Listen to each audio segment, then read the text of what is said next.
የኢትዮጵያ ሰራተኛ ማህበራት ኮንፌዴሬሽን ኢሰማኮ አዲሱን ረቂቅ አዋጅ በብርቱ ተቃወመ። በአማራ ክልል አጀንዳ የማሰባሰብ ሂደት የቅድመ ዝግጅት ስራ ከ80 በመቶ በላይ መጠናቀቁን የሀገራዊ ምክክር ኮሚሽን አስታወቀ። በጦርነት ዳፋ አንዳንድ ቤተሰቦች በህይወት ለመቆየት ሳር እየበሉ ነው ተባለ።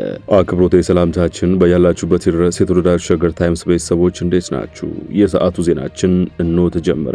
በመግቢያችን ላይ ያስተዋወቅናችሁን ጨምሮ ሌሎች መረጃዎችንም አካተን ይዘናል። አብራችሁ እንድትቆዩ የጋበዝን ወደ ዜናዎቹ አለፍን።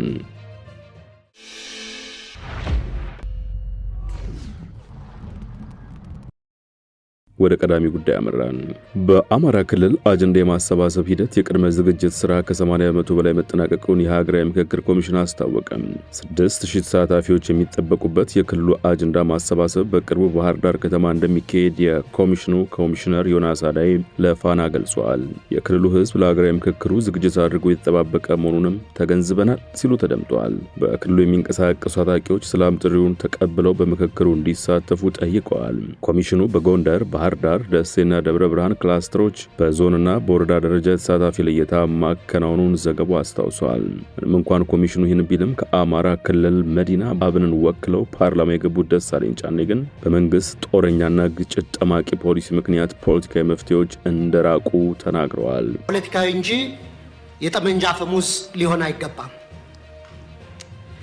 በድህነት አዙሪት ውስጥ የኖረች ሀገር ባለፉት 7 የብልጽግና አገዛዝ ዓመታት ደግሞ በእንቅርት ላይ ጆሮ ደግፍ እንዲሉ ለከፋ የጸጥታና የደህንነት ቀውስ አዙሪት ሳይክል ኦፍ ሴኩሪቲ ክራይሲስ እንዲሁም ማባሪያ የሌላቸው አውዳሚ እርስ በርስ ጦርነቶች ውስጥ አስገብቷታል።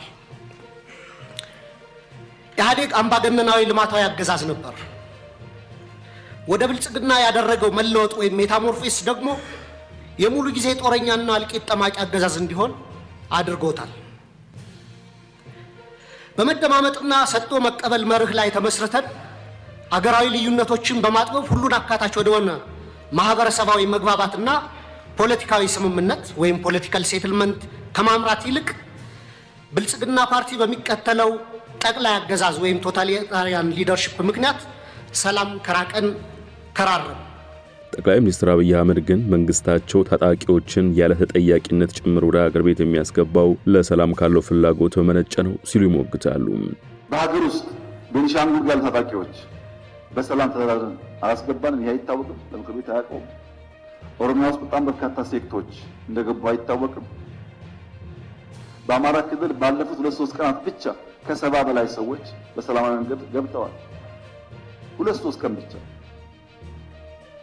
በአፋር ክልል፣ በሶማሌ ክልል በርካታ የሰላም ድርድሮች ተካሂደዋል። ለዚህ ነው መጠነኛ ለውጥ መሻሻሎች ያሉት። በአማራ ክልል የአጀንዳ ማሰባሰብ ስራን ቅድመ ዝግጅት 80 በመቶ አጠናቀቅ ያለው የሀገራዊ ምክክር ኮሚሽን በአዋጅ የተሰጠው ስልጣን ጊዜ ባለፈው የካቲት ወር ቢጠናቀቅም ለ1 ዓመት እንደተራዘመለት አይዘነጋም። እስካሁን ያቀረብነው ጥያቄ ምላሽ ሳያገኝ ተጨማሪ ክፍያ የሚያስከትለውን ረቂቅ አዋጅ መቅረቡ ሰራተኞች ላይ ሌላ የኑሮ ጫና የሚፈጥር ነው ሲል ኢሰማኮ ተቃወመ። የህዝብ ተወካዮች ምክር ቤት መጋቢት 9 ቀን 2017 ዓ.ም ባደረገው መደበኛ ስብሰባ በቅድመ አደጋ፣ በአደጋና በድህረ አደጋዎች ወቅቶች ለሚከሰቱ የአደጋ ስጋት ቀነሳ ምላሽና መልሶ ማቋቋም የሚሆን የኢትዮጵያ አደጋ ስጋት ምላሽ ፈንድ ማቋቋሙ መገለጹ አይዘነጋም። በዚህም መሰረት ሌሎች ጉዳዮችንም አካቶ የመንግስትና የግል ሰራተኞች ከደሞዛቸው ላይ ተቆራጭ በማድረግ ለአደጋ ስጋት የሚሆን ክፍያ እንዲፈጽሙ የሚያስገድድ ረቂቅ አዋጅ ላይ አባላቱ ከተወያዩበት በኋላ ለምክር ቤቱ የውጭ ግንኙነትና ሰላም ጉዳዮች ቋሚ ኮሚቴ ለዝርዝር እይታ መመራቱ ተመላክቷል። የኢትዮጵያ ሰራተኛ ማህበራት ኮንፌዴሬሽን ኢሰማኮ የውጭና የህዝብ ግንኙነት መምሪያ ኃላፊ አያሌው አህመድ ከዚህ ቀደም በተደጋጋሚ ጊዜ ሲቀርቡ የነበሩ ጥያቄዎች ምላሽ ሳያገኙ መቅረታቸውን አስታውሰው ተጨማሪ ክፍያን የሚጠይቀው ረቂቅ አዋጅ መቅረቡ ሰራተኞች ላይ ሌላ ጫናን የሚፈጥር ነው ሲሉ ለአሃዱ ተናግረዋል። በመሆኑም ረቂቅ አዋጁ ገና ስላልጸደቀ ህጉን ይወጣል ወይስ አይወጣም የሚለውን በተመለከተ የሰራተኛ ማህበራት ኮንፌዴሬሽን አስቀድሞ የሚወያይበት እንደሚሆን ጠቁመዋል። አክለውም በተደጋጋሚ ጥያቄ ከተነሳበት ሰራተኞች መብት አንዱ ከደሞዝ ላይ የሚቆረጡ ታክስ መጠን አሁን ያለውን የኑሮ ውድነትና ነባራዊ ሁኔታ ባገናዘበ መልኩ መሻሻል አለበት የሚል እንደሆነ አስታውሰዋል። ቀድሞ በተቀመጠው ህግ መሰረትም እስከ 600 ብር ድረስ ከታክስ ነፃ መሆኑን የሚያስቀምጥ ሲሆን ደሞዙ ከ600 ብር በላይ የሆነ ሰው በየደረጃው ታክስ ክፍያ መጠን መቀመጥ መቀመጡን አንስተዋል። ይህም ቀድሞ በነበረው የዝቅተኛ ደሞዝ የተሰላ ስለነበረ ጥያቄው በድጋሚ መሻሻል እንዳለበት የሚገልጽ መሆኑን የውጭና የህዝብ ግንኙነት መምሪያ ኃላፊው ተናግረዋል። ኢሰማኮ በጉዳዩ ዙሪያ ለጠቅላይ ሚኒስትሩና ለገንዘብ ሚኒስቴር ጥናት ተደርጎ እርምጃ እንዲወሰድበት ለማስቻል በተደጋጋሚ ጥያቄ ቢያቀርብም እስካሁን ግን በመንግስት በኩል ይፋዊ የሆነ ምላሽ እንዳልተሰጠው የገለጹም ሲሆን ትኩረት እንዲሰጥበትም አሳስበዋል።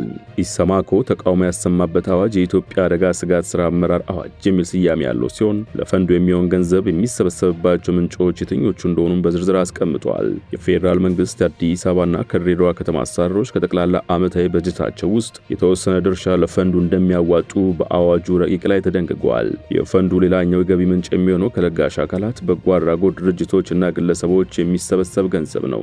የአገር ውስጥ ሀብት ማሰባሰቢያ ስልቶችን በመጠቀም የሚገኝ ገንዘብም እንዲሁ የፈንዱ የገቢ ምንጭ እንደሚሆን የአዋጁ ረቂቅ አትቷል። ከነዚህ ምንጮች ውስጥ የመንግስትና የግል ድርጅት ተቀጣሪ ሰራተኞች ከሚከፈላቸው የተጣራ ደሞዝ ላይ የሚታሰብ ገንዘብ አንዱ እንደሆነ በአዋጁ ሰፍሯል። የኢትዮጵያ ካፒታል ገበያ ባለስልጣን በኢትዮጵያ ለመጀመሪያ ጊዜ ኢንቨስትመንት ባንኮች አገልግሎት ዛሬ መጋቢት 12 ቀን 2017 ዓ.ም አስጀመረ።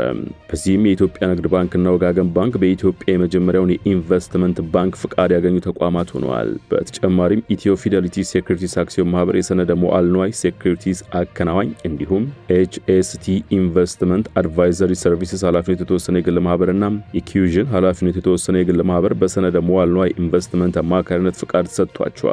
በፍቃድ አስጣጥ መርሃ ግብሩ ላይ ንግግር ያደረጉት የብሔራዊ ባንክ ገዢ ማሞ ምህረቱ የዳበረ ካፒታል ገበያ የአገሪቱን የክፍያ ሚዛን በመጠበቅ ለማክሮ ኢኮኖሚ መረጋጋት አስተዋጽኦ እንዳለው ገልጸዋል። መንግስት የረዥም ጊዜ ግምጃ ቤት ሰነዶችን በካፒታል ገበያው በመሸጥ የመሰረተ ልማት ወጪዎቹን ለመደገፍ እንደሚያስችለው ገልጸው ለባንኩ ዘርፍ መጠናከር አስተዋጽኦ አለው ብለዋል። ከዚህ ቀደም የኢትዮጵያ ካፒታል ገበያ 4 ፍቃድ ባላቸው አገልግሎት ሰጪዎች ብቻ የተወሰነ ሲሆን ሁሉም የኢንቨስትመንት አማካሪዎች ነበሩ። ዛሬ ፍቃድ ያገኙትን የኢንቨስትመንት ባንኮች እና የሰነደ ሙዓለ ንዋይ ኢንቨስትመንት አማካሪዎችን ጨምሮ በኢትዮጵያ የካፒታል ገበያ አገልግሎት ሰጪዎች በድምሩ 9 ደርሰዋል። እነዚህ ኢንቨስትመንት ባንኮች ከንግድ ባንኮች የሚለዩና ራሳቸው እንደ አዲስ ያደራጁ ሲሆኑ ኢንቨስትመንትን በማማከርና በሌሎች የካፒታል ስራዎች እንደሚሳተፉም ተመላክቷል። 2 ዘመናዊ የህዝብ ማመላለሻ ጀልባዎች ተገዝተው ከጅቡቲ ወደ ሀገር ቤት እየተጓጓዙ መሆኑ ተጠቆመ። በኢትዮጵያ የባህር ትራንስፖርትና ሎጂስቲክስ የተገዙ 2 ዘመናዊ የህዝብ ማመላለሻ ጀልባዎች በተሽከርካሪ ተጭነው ከጅቡቲ ወደ ሀገር ቤት እየተጓዙ መሆኑን ተቋሙ አስታውቋል። ጣናነሽ 2 የተሰኘችው አንደኛዋ ዘመናዊ የህዝብ ትራንስፖርት ጀልባ 38 ሜትር እርዝመት እንዳላት ያስታወቀው ተቋሙ በአንድ ጊዜም 188 ሰዎችን የመጫን አቅም እንዳላት ተጠቁሟል። ሌላኛዋ መለስተኛ ፈጣን ቃኝ ጀልባ ዘመናዊ የሰው ማጓጓዣና የመዝናኛ ጀልባ መሆኗን ከኢትዮጵያ የባህር ትራንስፖርትና ሎጂስቲክስ የተገኘው መረጃ ያመላክታል።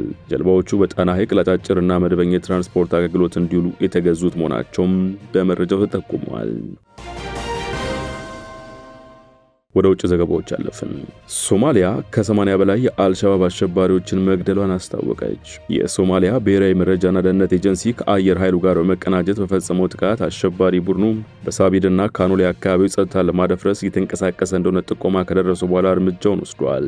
የሶማሊያው ፕሬዝዳንት ሐሰን ሼህ መሐሙድ እንደ አውሮፓውያን አቆጣጠር በ2022 ዳግም ከተመረጡ በኋላና በአልሻባብ ላይ ሁለገብ ጦርነት ካወጁበት ጊዜ ጀምሮ ቡድኑ ጥቃቱን አጠናክሮ ቀጥሏል። የሶማሊያ አየር ኃይል ከብሔራዊ መረጃና ደህንነት ኤጀንሲ ኒሳ ጋር በመተባበር በሀገሪቱ ታችኛው ሸበሌ ክልል በፈጸመው የአየር ጥቃት 82 አሸባሪዎችን መግደሉንም ኤጀንሲው አስታውቋል። ኤንኤስ አርብ ዕለት እንዳስታወቀው በታችኛው ሸበሌ ሳባይድና ካኖሌ አካባቢዎች 6 የአየር ድብደባዎች የተፈጸሙ ሲሆን 19 አሸባሪዎችንም ክፉኛ አቁስሏል ብለዋል። አሸባሪዎቹን የማጥፋት ዘመቻ የተካሄደው የብሔራዊ መረጃና ደህንነት ኤጀንሲ በሳቢድና ካኖሌ አካባቢ ጸጥታ ለማደፍረስ ሙከራ እየተደረገ ነው የሚል ጥቆማ ከካዋሪጅ ቡድን የውስጥ ሰዎች መረጃ ከደረሰው በኋላ ነው። ሐዋሪጅ የሶማሊያ መንግስት አልሻባብን ለመግለጽ የሚጠቀምበት ቃል ነው። የስለላ ኤጀንሲው ሲቪሎችም የብሔራዊ ጦር ኢላማ ከሆኑት ከሐዋሪጅ መሸሸጊያ ስፍራዎች እንዲርቁ ጠይቋል። ድርጊቱ የተፈጸመው የሽብር ቡድኑ ከአፍጎዬ ስትራቴጂክ የግብርና ከተማ ወጣ ብሎ በሚገኘው ሳቢድ መንደር በሚገኘው የሶማሊያ ወታደሮች ላይ ጥቃት ከከፈተ በኋላ ነው። አፍጎዬ ከመዲናይቱ ሞቃዲሾ በደቡብ ምዕራብ አቅጣጫ 30 ኪሎ ሜትር ርቀት ላይ ትገኛለች። ሶማሊያ ለዓመታት በሰላምና ጸጥታ ጦስ ስትታመስ ቆይታለች። ዋናዎቹ ስጋቶቿ ከአልሻባብ እና ከዳኢሽ አሸባሪ ቡድኖች የሚመነጩ ናቸው። ለአውሮፓውያን አቆጣጠር ከ2007 ጀምሮ አልሻባብ የሶማሊያ መንግስትና የቀድሞ አፍሪካ ህብረት የሶማሊያ ሽግግር ተልዕኮ ኤቲኤምኤስ የአሁኑ የአፍሪካ ህብረት ድጋፍና ማረጋጋት ተልዕኮ በሶማሊያ አውሶም በአፍሪካ ህብረት የተፈቀደና በተባበሩት መንግስታት ጸጥታው ምክር ቤት የታዘዘውን ሁለገብ ተልዕኮ እየተዋጋ ነው። በጦርነቱ ዳፋ አንዳንድ ቤተሰቦች በሕይወት ለመቆየት ሳር እየበሉ ነው ተባለ። የሱዳን ብሔራዊ ጦር ሰራዊት ካርቱም ከተማ የሚገኘውን ቤተ መንግስት መቆጣጠር በሁለት ዓመት የእርስ በርስ ጦርነት ወሳኝ የተባለውን ድል መቀዳጀቱ ተነግሯል። የሱዳን መንግስታዊ ቴሌቪዥን ጦሩ ቤተ መንግስቱን ያስለቀቀው ከፈጥኖ ድራሽ ድጋፍ ሰጪው ኃይሉ መሆኑን ዛሬ ማለዳ ዘግቧል። ፈጥኖ ድራሽ ኃይሉ ቤተ መንግስቱን ጨምሮ የሱዳን በርካታ ሰፈሮችን ለበርካታ ጊዜያት ተቆጣጥሮ ነበር። በሁለቱ የሱዳን ኃይላት መካከል ጦርነቱ ከዛሬ 2 ዓመት ግድም ማለትም ሚያዝያ 7 ቀን 2015 ዓ.ም ከተቀሰቀሰ በኋላ ቤተ መንግስቱ ወዲያውኑ በፈጥኖ ድራሽ ኃይል ቁጥጥር ስር ወድቆ ነበር። ይህ ድል ለሱዳን ጦር ሰራዊት ታላቅ ምርታ እንደሆነ ቢገለጽም ፈጥኖ ድራሽ ኃይሉ የካርቱም ደቡባዊ ክፍልንና ዋና ከተማይቱና ተጎራባች ኦምዱርማን ከተማ መካከል ያሉ ቦታዎችን አሁንም እንደተቆጣጠረ መሆኑ ተዘግቧል። 2 ዓመት በተጠጋው የሱዳን እርስ በርስ ጦርነት ከ28 ሺህ በላይ ሰዎች መገደላቸውን የተባበሩት መንግስታት ድርጅት ይናገራል። ከ3 ሚሊዮን በላይ ሰዎች ተፈናቅለዋል። ጦርነቱ በፈጠረው ረሃብ የተነሳ አንዳንድ ቤተሰቦች በህይወት ለመቆየት ሳር እየበሉ መሆናቸውን አዣንስ ፍራንስ ፕሬስ ዘግቧል። የሰዓቱ ዜናችን በዚሁ አበቃ። ስለተከታተላችሁን አመሰገንን። በያላችሁበት ሰናይ ጊዜ።